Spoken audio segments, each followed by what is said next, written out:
السلام علیکم جی، آج کی ویڈیو کا ہمارا مین ٹاپک جو ہے وہ یہ رہے گا کہ کیا آنے والے وقت میں پاکستان میں مارشل لاء لگ سکتا ہے یا ویسے چانسز بن رہے ہیں۔ لیکن اس سے پہلے میں مختصراً یہ بیان کرنا چاہوں گا کہ جو یو این کے اسمبلی میں ہمارے نگران وزیر اعظم انوار اللہ کاکڑ صاحب نے جو سپیچ کی ہے گزشتہ کل، اس کا احوال کیسا رہا اور کس طرح کی وہ سپیچ گئی۔ پاکستان کا کیس انہوں نے کتنا جو ہے وہ بلڈ کیا یا بین الاقوامی دنیا کو کس حد تک وہ کامیاب رہے کہ پاکستان کی باتیں جو ہیں یا ہمارے جو تحفظات ہیں وہ دنیا کے سامنے رکھ سکیں، دنیا کو باور کروا سکیں اپنے معاملات کے بارے میں، اپنے معاملات کی سنگینی کے بارے میں۔ تو اس پہ بہت اچھی سپیچ تھی جی یہ انوار اللہ کاکڑ صاحب کی۔ انہوں نے بڑے ہی کوئی بہترین انداز میں کشمیر کا کیس بھی بلڈ کیا، اسلاموفوبیا پہ بھی بات کی، اس کے بعد جو ہے وہ انہوں نے افغانستان پر بھی بات کی، ہندوتوا پہ بھی بات ہوئی، ان کے تمام تر معاملات جو دور حاضر کی مشکلات ہیں یا جن پہ ہماری قوم کے تحفظات پائے جاتے ہیں ہماری قوم کے اندر، وہ تمام معاملات انہوں نے جو ہے وہ اس اسمبلی کے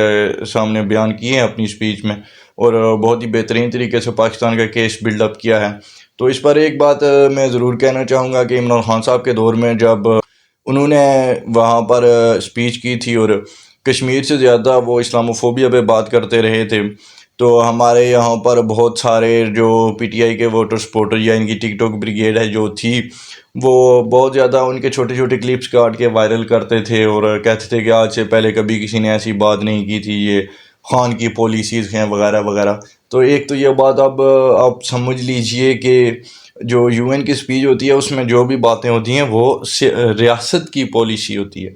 وہ وزیر اعظم اکیلا کچھ نہیں ہوتا وہاں پر کہ وہ جا کر کھڑا ہوگا جو اس کے دل میں آئے وہ بول دے، وہ ویسا پلیٹ فارم ہی نہیں ہے۔ وہاں پہ ریاستی معاملات کو جو ہے وہ اجاگر کیا جاتا ہے، ریاست کی پریشانیاں کن چیزوں کو لے کر ہیں یا جو ریاست ہے وہ کن چیزوں کو لے کر تحفظات کا شکار ہے، دنیا میں کون سے معاملات اس کے لیے باعث پریشانی یا باعث فکر بنے ہوئے ہیں۔ تو یہ تمام جو باتیں ہوتی ہیں یہ ریاست کی ہوتی ہیں، یہ کسی فرد واحد کی نہیں ہوتی۔ سیکنڈلی جی، جب یہ سپیچ ہو رہی تھی اس وقت پی ٹی آئی کے کچھ لوگ جو ہیں وہ اس بلڈنگ کے باہر کھڑے تھے اور وہ احتجاج کرنے کے لیے گئے ہوئے تھے، لیکن ان کی جو تعداد ہے وہ 20 سے 30 لوگ ہی تھے، اس سے زیادہ لوگ نہیں اکٹھے ہو پائے۔ تو بڑی ہی شرم کی بات ہے پی ٹی آئی کے لیے۔ انہوں نے ایک جھوٹا ایک بنایا ہوا تھا نظام کے، ایسا لگتا تھا کہ شاید اوورسیز جتنے بھی لوگ ہیں وہ سب جناب عمران خان صاحب کے ساتھ ہی کھڑے ہیں۔ تو وہ بھی آج جو ہے اس سے بھی پردہ ہٹ گیا، وہ راز بھی فاش ہو گیا، بانڈا جو ہے وہ پھوٹ گیا کہ کوئی اوورسیز میں بھی جناب ان کے ساتھ بندہ شندہ کوئی نہیں ہے، کیونکہ ریاست کے خلاف آپ کو کبھی بھی اس طرح سے لوگ نہیں مل سکتے کہ آپ ریاست کے خلاف بغاوت کریں یا ریاست کے خلاف بیانیاں بنائیں تو لوگ آپ کے ساتھ کھڑے ہو جائیں،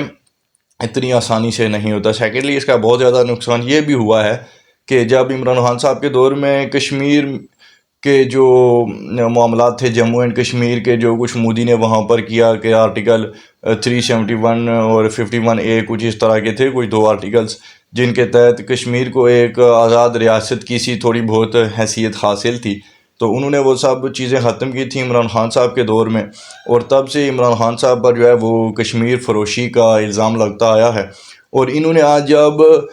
یو این کے اجلاس میں پاکستان کا وزیر اعظم جو ہے وہ بات کر رہا تھا کشمیر پر، وہ یہ کہہ رہا تھا کہ پاکستان اور بھارت کے درمیان مذاکرات کی کنجی جو ہے وہ کشمیر ہے، کشمیر کا معاملہ حل ہونا چاہیے۔ تو اس وقت یہ پی ٹی آئی کے لوگ اس بلڈنگ کے باہر کھڑے ہو کر پاکستان کی ریاست کے خلاف احتجاج کر رہے تھے۔ تو اس سے انہوں نے کیا امپریشن دیا یا عام لوگوں پر اس کا جو ہے وہ کیا ان کا جو امیج ہے وہ گئی ہے، یہ آپ اب بخوبی اس کا اندازہ کر سکتے ہیں۔ تو اب بنا وقت ضائع کیے جلدی سے چلتے ہیں اپنے مین ٹاپک کی طرف، اور وہ یہ ہے کہ جی شہباز شریف صاحب اور مریم نواز صاحبہ، جیسا کہ میں نے آپ کو پچھلی ویڈیو میں بتایا تھا کہ وہ اسٹیبلشمنٹ کا پیغام لے کر گئے ہیں انگلینڈ میں، لندن میں نواز شریف صاحب کے پاس کہ میاں جی آپ الیکشن کی کمپین تک یہ باتیں کریں پر وہ بھی تھوڑی ہلکی کریں، باقی اگر آپ کو یہ لگتا ہے کہ آپ فوج کو تھلے لگا دیں گے تو یہ خواب غفلت ہے اور اس سے آپ نکل جائیں، کیونکہ خواب غفلت جو ہوتا ہے وہ آپ کو نقصان کے علاوہ کچھ بھی نہیں دیتا. جب انسان کی آنکھ کھلتی ہے تو وہ ایک گہرے گڑھے میں ہوتا ہے اور اس کے اوپر پھر مٹی ڈالی جاتی ہے اور کچھ نہیں بچتا. تو یہ بات ہے کہ نواز شریف صاحب جو ہیں وہ ابھی تک 2 میٹنگز ہو چکی ہیں وہاں پر، اور وہ جی کسی صورت نہیں مان رہے. تو نواز شریف صاحب اپنی بات پر قائم ہیں، وہ ضدی انسان تو ہیں، اور نواز شریف صاحب کا یہی کہنا ہے، وہ اپنی بات پر ڈٹے ہوئے ہیں کہ کچھ بھی ہو جائے، جو بھی کردار ان کے خلاف سازش کرنے میں ملوث تھے ان کو کافر کردار تک پہنچانا چاہیے. جب تک ان کا احتساب نہیں ہوگا پاکستان ترقی کے راہ پر گامزن نہیں ہو سکتا. کہ کچھ سالوں بعد جب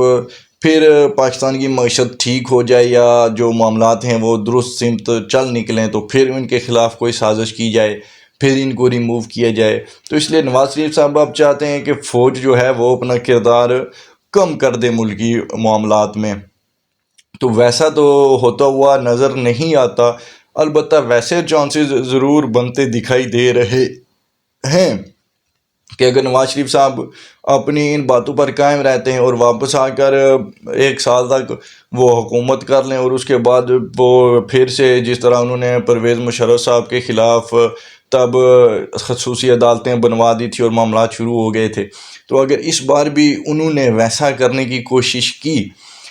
تو نواز شریف صاحب کو پھر سے جیل ان کا مقدر دکھائی دے رہی ہے. اور آپ اس بات کا یقین کریں کہ اگر اس وقت فوج مارشل لاء لگا دے گی پاکستان میں، کیونکہ عمران خان صاحب کو لوگوں نے دیکھ لیا،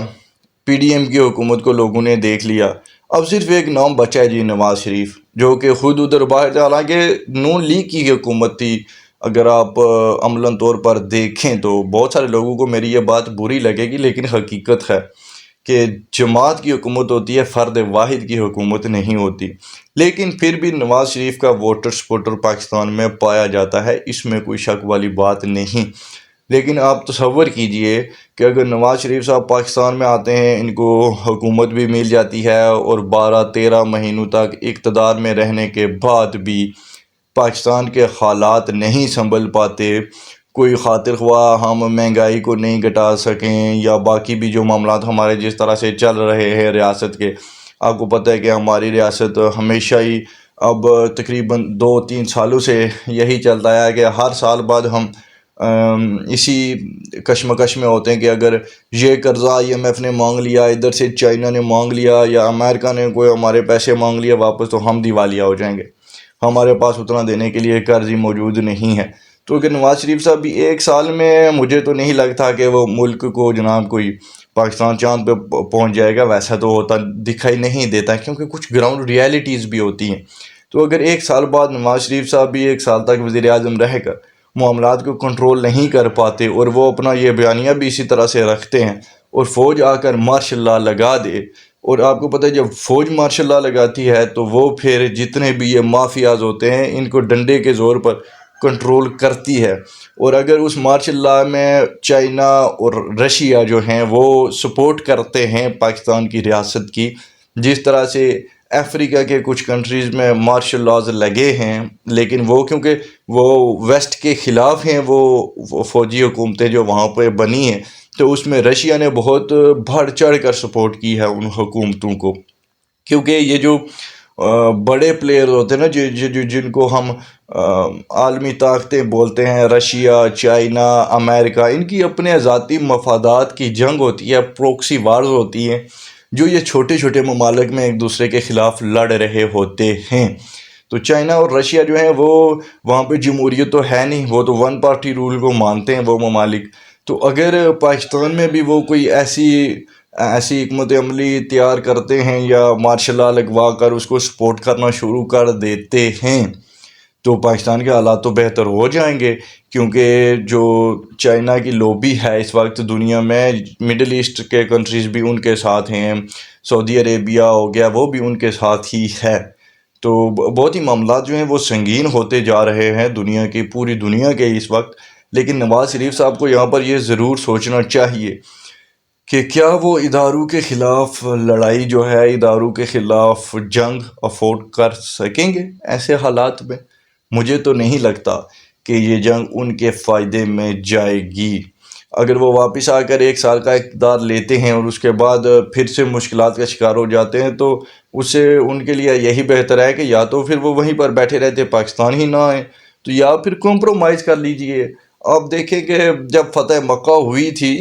تو تب محمد صلی اللہ علیہ وسلم نے بہت سارے لوگوں کو معاف کر دیا تھا۔ آپ دنیا کی کوئی بھی جو ہے وہ اٹھا کر دیکھ لیں سیاست کو، یا اسلامی طور پر بھی جو انقلاب آئے، یا جہاں پہ بھی جب بھی بہت سارے لوگوں کے ساتھ بہت ساری زیادتیاں ہوئی ہوتی ہیں، لیکن جب وہ اقتدار میں آتے ہیں تو وہ اپنی ریاست کے، اپنی عوام کے وسیع تر مفادات کے حق میں جا کر بہت ساری چیزوں کو درگزر کرتے ہیں۔ بڑا دل رکھنا پڑتا ہے آپ کو،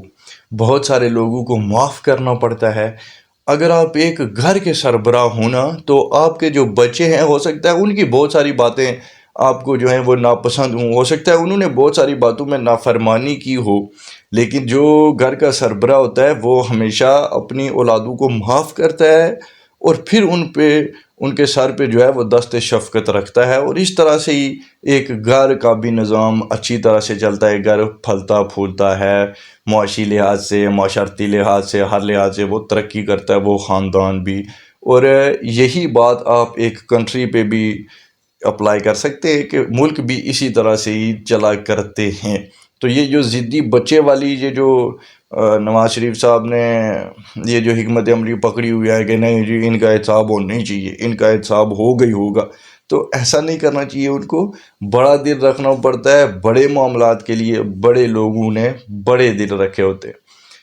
تو یہی تھا جی اب تک کے لیے۔ امید کرتا ہوں آپ کو ویڈیو پسند آئی ہوگی۔ لائک، شیئر، کمنٹ ضرور کیجیے گا۔ ملتے ہیں اگلی ویڈیو میں۔ اپنا بہت سارا خیال رکھیے۔ اللہ حافظ و ناصر۔